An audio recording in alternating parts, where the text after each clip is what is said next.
Hi, my name is Milani Douglas. Welcome to another session where we get to interview one of our artists for Reclamation. Today we have Alethea Shin. She's going to give us some idea of her practice. And Alethea, tell us more about what you do and your experience with Reclamation. Thank you. Hello, my name is Alethea. I often just tell people that I'm a cross-disciplinary collaborator because most of my practice involves working with other people. But my core interest is usually working with people in collective practice who are practicing collective practices, whether it may be social, cultural, or in visual ways. My interest in collaboration and collective practice mainly comes from my experience of growing up abroad most of my life. Growing up in a living condition where I always felt I had to adjust, even though we all go through that experience. For me, moving from culture to culture, language to language, it was an experience that shaped me to always be curious and interested in the people around me. And that experience always made me wonder why there were certain way of doing things. So I think in that way, it made me want to seek for what is the connection point with people and what could be considered a common ground where we can meet and do things together or just even talk.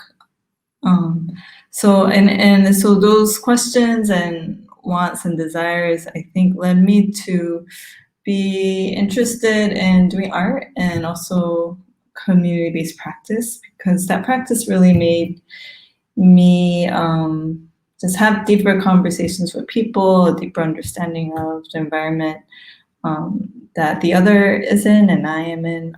So for me, it was a way to have a deeper connection to my environment. So I think that's how I was led to or interested to this type of either relational or the act of doing things together. So after several years of doing community-based work in terms of working with local communities or collaborating with local groups or specific type of people, I began to ask the question more,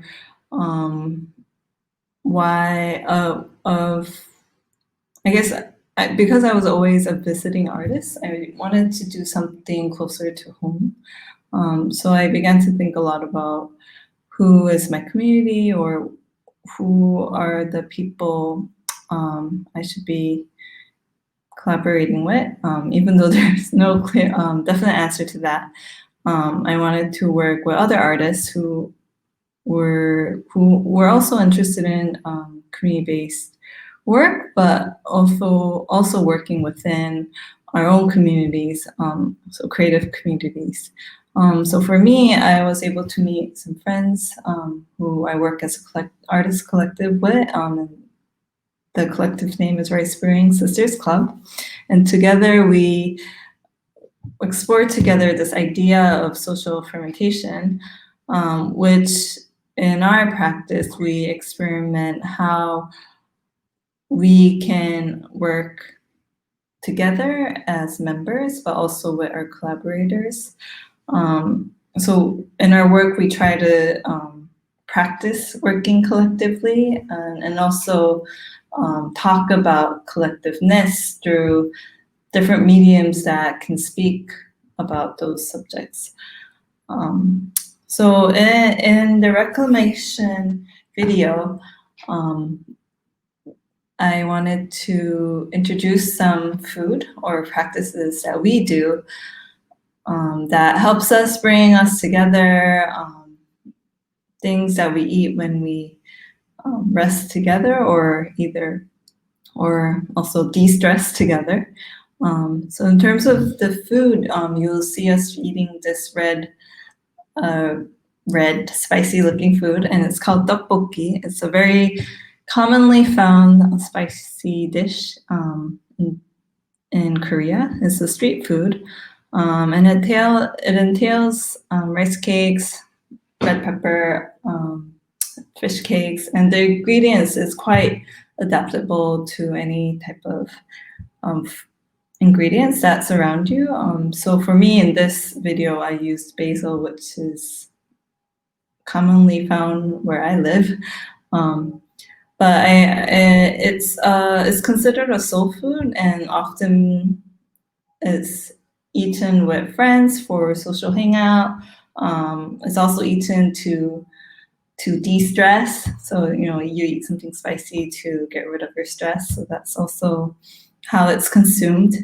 So I just thought of it as a very communal food, and you also see us sharing a dish together. And for me, it's a very layered dish as well because Korea didn't have red pepper before Japanese occupation time. So it has that story. The rice cake itself, when Korea didn't used to have rice, tteokbokki was also made from flour rice cakes. So rice cakes made out of flour, not rice. So all these stories this food has, it just has a lot of narratives, and I like the adaptability of the nature of the tteokbokki.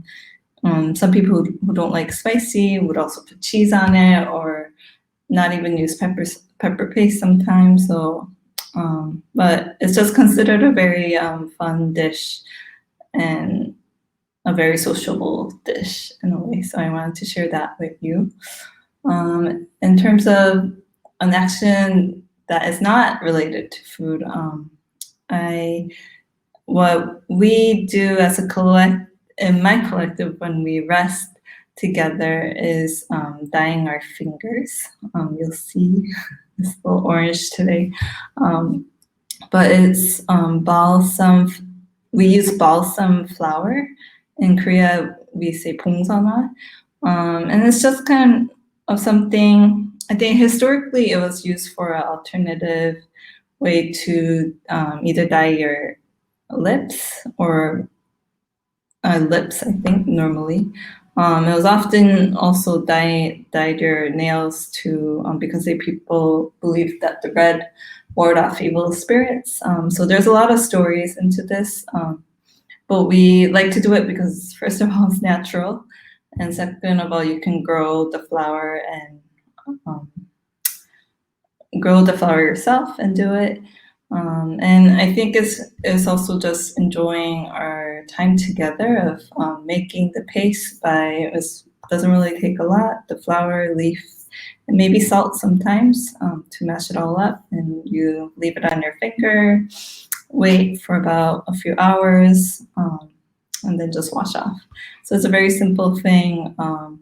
So when as people who are constantly working or having to be doing something, it's a good way to take time and just focus on our nails and talk. So this is a practice we often do when we gather together and just need a break or need some quality time. It's something that we do together within ourselves and also with our friends. So that was something I thought that related to how I connect to the kitchen table, and how and things that I do in the kitchen table.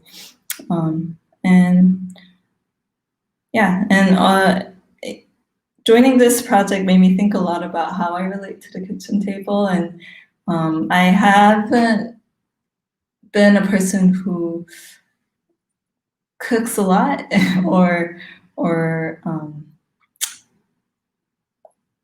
do things that we kind of typically think as a domestic practice or a woman's role. So this exhibit made me think a lot about how I practice, or I see myself as a woman, and what I think of as a woman's role.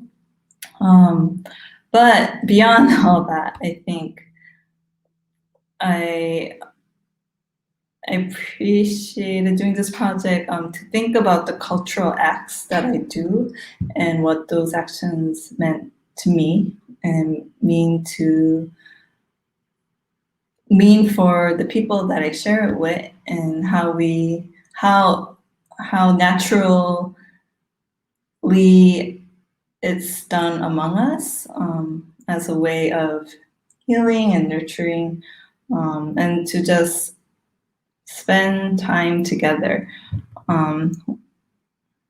And for the action to be not so meaningful or not so intentional, but the act itself becoming a meaningful thing is what I love about doing the action, if that makes sense. So that's why I chose to